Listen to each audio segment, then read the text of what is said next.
Uh, how would your life change if you stopped seeking? Imagine waking up each day, liberated from the relentless pursuit of what's next. A job promotion, a perfect relationship, the ideal self. The weight of expectation begins to lift, but in its place, an unsettling emptiness emerges. What if this void is where true discovery lies? As you confront the disquiet of stillness, a nagging question stirs within. What do you truly desire when the noise fades away? You stand at the precipice, teetering between the comfort of the known and the exhilarating unknown. Will you dare to look inward? Imagine a quiet moment, alone in your room, with the soft glow of evening light casting shadows on the walls. The weight of unspoken bitterness presses down like a heavy woolen blanket. You've replayed the same conversations in your mind, only to find that the resentment lingers, leaving you in a state of quiet despair. Bitterness isn't just a mere reaction to being wronged. It's a silent thief, robbing you of peace and trapping you in a cycle of negativity. Can you break this cycle, or will you retreat into the familiar confines of your own discontent? Bitterness is not merely an emotional reaction.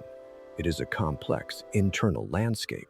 It festers and grows, often unbeknownst to us, until it becomes a part of how we see the world. Marcus Aurelius, the Stoic philosopher, might suggest that bitterness stems from our unmet expectations and desires.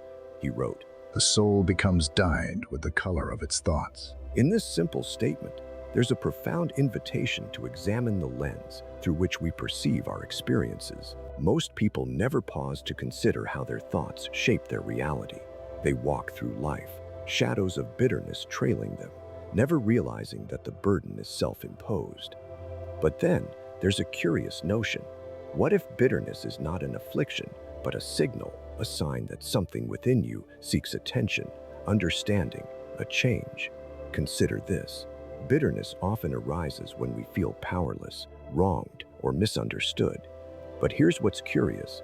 Those moments can also be catalysts for growth. You've probably heard the phrase, Let it go. Handim storbustave, Kingbrut, Budging, Jingtund, Yaverstow, Warshund Korbau. It's advice given freely, yet seldom is it accompanied by the understanding of how to release the grip of bitterness.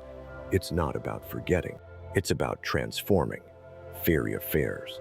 And yet, most people cling to their grievances, building walls of defense that isolate more than they protect. The examined life, as Socrates famously noted, is one of introspection and understanding.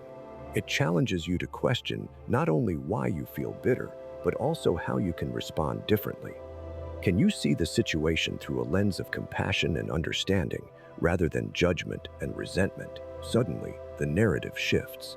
What if, instead of dwelling on what was lost or what could have been, you focused on what remains possible?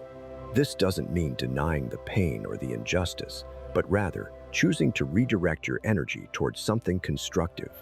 Imagine the relief that comes when you release the grip of bitterness and open yourself to the present moment's possibilities. And honestly, the journey through bitterness is deeply personal.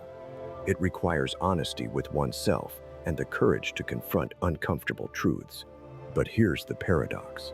In confronting bitterness, you uncover strength.